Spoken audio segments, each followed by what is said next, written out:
1 second.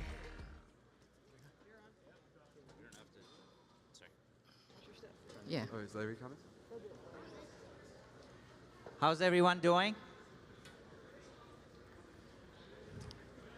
Did you guys eat? Did you guys eat your chicken tikka masala? Sit anywhere? I think so. Okay. All right. I know this is a little offbeat. What we are going to do is we are going to get 3 CEOs That's the hard part. to explain Bitcoin and blockchain to Yeah, good point. a kid and to a grandmother. Yeah, this is really good. All right. Really If you rough. guys are sitting far off, I recommend you guys to come up front Sorry, do you wanna because you may change? want to tape this. Right? This might be easier Here, it's to pretty explain bad, it to too. your family when you get back. It's like All right. blocking. We have Kanishk. Kanishk, say hello to everyone. Hi. We have Mahbod. Mahbod, that was a great presentation. Thank you, thank you. And do you have a mic? Shamim? And Justin Hey. and Colin. Hi there, Colin from Research. So, are you guys ready, by the way? Let's do it. All right. Colin, why don't you explain Bitcoin to Kanishk? Kanishk, Bitcoin is a way to send money over the internet. So 2 people can connect through a network of computers that all have a record of how much money you have. So if it says that you have $5 and then you choose to send money to somebody else, it will take it from your computer or your account, and then it will automatically put it into the other person's account with really nobody in the middle. You don't need to go to a bank or to involve anybody else. It all happens automatically. And there are thousands of copies of this information, so you don't need to trust anybody. It will check on all these different computers to make sure that the number is right. So it's very secure. What do you think, Kanishk? It's not that bad. Not that bad. All right. Justin, do you want to take a shot? I'll give it a try. So, do you remember Halloween from last year? Did you go trick-or-treating? Yes. Did you get a big bag of candy? Yes. When you got the big bag of candy, were you able to keep the big bag of candy in your room? Or did your No. mom and dad keep it? No. Your mom and dad kept the big bag of candy? Would you have rather that you kept the big bag of candy? And that you were the only person that could control when candy came out of the bag and who Wow. that Yes. candy went to? Yes. That's what Bitcoin is, except for money. Nice. Kaniki, did you like that? Bitcoin lets Did you you keep understand your what candy. Bitcoin is? Yeah. Yeah. Okay. How about Mahbod? Do you want to give Very it a shot? interesting analogy. Well, the way my explanation to like younger people is usually more for blockchain. I just think an interesting way to think of it is with the internet, the thing that the internet did was it let you send something to someone else automatically, like you can send email, but then when you send email, you keep a copy for yourself too. So the internet lets you send something automatically, like instantly, but it's impossible to send it without being able to keep a copy for yourself. So the blockchain lets you send something electronically, but it's impossible for you to keep a copy for yourself. So the person knows there was only one of it, and you sent it to them, and you didn't keep a copy for yourself. Thanks, Mahbod. What do you think, Kaniki? It's pretty simple. It's pretty simple. All right. Awesome. Why don't we try blockchain next? Colin, do you want to help explain blockchain? And by the way, you guys can have a conversation, so it's not just one way. Let me sit back a little Yes, bit I so think we you should guys make can it a look little at each curved, other. yes. No, you guys should be able to Yeah. see each other. Okay. So you look pretty savvy. You're familiar with computers and the internet? A little bit, yes. A little bit. So blockchain is basically a way to store information across a whole bunch of computers that all have the same copy of the same information. And so you can look to see if that information has been changed. And because it's the same across 1,000 different computers, it's very difficult for somebody to change it after the fact. So if I say something to you, it's basically impossible for me to change it afterwards. It works best for money. So if you think about a checkbook, and when you write a check, and then you have your little ledger afterwards where you write, oh, I just took $10 out of this account, it would be like if people had their checkbooks connected automatically, and when you wrote that $10 came off, it would automatically update thousands of different checkbooks, including the person that you sent it to, and on theirs it would say, oh, I have $10 more, because you've sent it to them.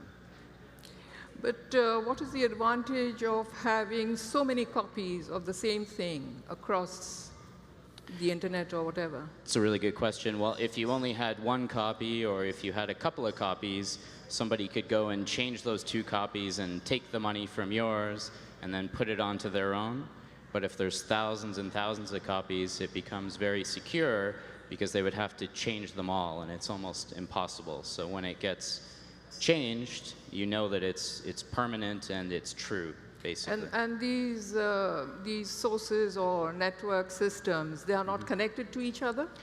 They are all connected through basically a peer-to-peer network. So there's nobody really in the middle. There isn't a bank. It's just a series of servers that talk to each other. And it's run by a human person sitting there, or what? No, it's run by software, and it's basically open source. So anybody can look at it to make sure that it's not lying, that it's all true. And so as long as everybody's on the same system, it will have the same information. But if there are so many of these out there and several of them crash at the same time, won't my data get lost, or? That's a good point, and that's why you want so many copies, because it would take a lot of them to fail for it to be completely lost. Okay, and this is, you're explaining about blockchain. Blockchain, yeah. I had another question, and this is, I had heard recently that the United Nations is using the blockchain technology to, they're experimenting to pursue some of their projects. And I wanted to understand how that would help them. One area they're doing it is in climate change. Another is for humanitarian aid. And the other is for these displaced refugees and their identities, displaced people and refugees and their identities. So how does the blockchain, how would the blockchain work for these situations? Yeah, so the nice thing about blockchain information is that anybody can view it. So they have something called a blockchain explorer, which enables you to view the information. So if it was something that needed to be viewed by a whole bunch of different people, they can basically ensure that they're all looking at the same information. So it's public, and because of that, it's transparent. Okay. And because it can't be changed after the fact, you can't doctor the information. So if there was certain climate data, for instance, and it was put onto a blockchain, then once it's out there, it can't be falsified after the fact. Whereas if it was on somebody's computer, they could alter it to suit their purposes. And for identity, it's very secure and, again, kind of pure and true. So you don't want somebody to be able to go in and alter your identity or steal your identity. And so each identity would have a private key that only one person would have access to. And as long as you control that key, nobody else can make changes without your approval. And so it's just a better way to store information. Justin, do you want to take a shot? That a lot. Sure. Am I starting over again, or am I jumping in, or how am I doing this one here? Just give it a shot. Like, Yeah. Okay. So if I was going to describe a blockchain to you, what I would start with is the idea of a shared document, like a Google Doc. Have you ever used like a Google Doc or a Google spreadsheet before, where multiple people can go in and edit the document? No, I don't use that, but I know of it. You understand the concept of what we're doing there, right? That's great, and those are very useful tools. But in order to use a tool like that, let's say that I wanted to run my business on Google Spreadsheets, right? I have to trust Google. because Google can go in there and change the numbers that are in the spreadsheet. They could delete it. They could lose it. They could do other things like that. And there's a lot of things in the world today where there's people that, or institutions that get a lot of power out of being trusted to do things for us. What blockchain has done is, using software, they've been able to move that trust from an institution, from a company or an individual, and move it into the network itself. So instead of Google controlling how the file gets changed, the software that all of us are running controls how it gets changed. And if someone tries to go back and change history, it won't allow them to do that, so that there's a consistency. And then finally, different than a shared document, instead of going in and changing the document, all you're able to do is append new things to the bottom of it. And so it's like a running log that can go on forever. And so when you talked about the UN use case around climate change, and I think he gave a great example of it, you know, there's been countries that have been accused of tampering with their sensor data around climate readings, right? Well, if you had the sensors themselves are writing that data directly to a blockchain or to a log secured by blockchain, there's no opportunity for a third party to either write fake records into that blockchain, because they wouldn't be able to impersonate the device, and they wouldn't be able to change those records after the fact. And so what it gives the UN, for example, there is a much more trustable record of what's actually occurred, and apparent immediate evidence if someone attempted to try to tamper with that log. But then the issue always remains that who is the first entity who is entering that data, right? Whether that first entry is correct or not. That's absolutely true. And one of the things that can be valuable about the way that blockchain works, because it operates on cryptography, where a sensor would, say, have a private key embedded in it that's used to sign all of its data. Well, what that means is I can't impersonate that sensor. And if that sensor starts giving bad data, we can exclude it from the network because it's a known actor. Where today on most networks, it's very difficult to know who inserted or who changed a piece of data in the network. With this, you can track the data back to its original source to make it easier to carve those bad actors out of the network. Thank you, Justin. Mahbod, do you want to try it in 30 seconds? Well, I had a question. You said, why are there so many of them? Could you clarify what you meant?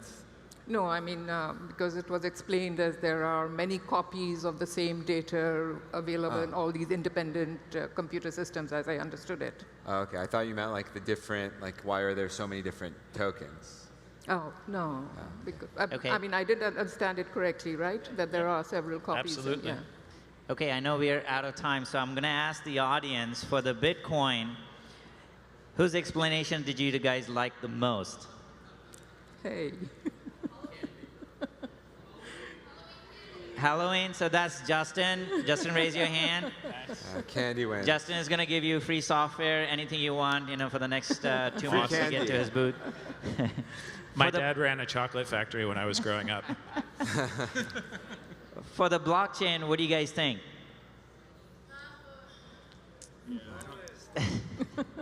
All right, thank you. Appreciate it. Thank you, Colin. Thank you, Justin. guys. Thank you, Mahbod. Thank you, Kanishk. Thank you, ma'am. Good job, man. Thank you for the explanation.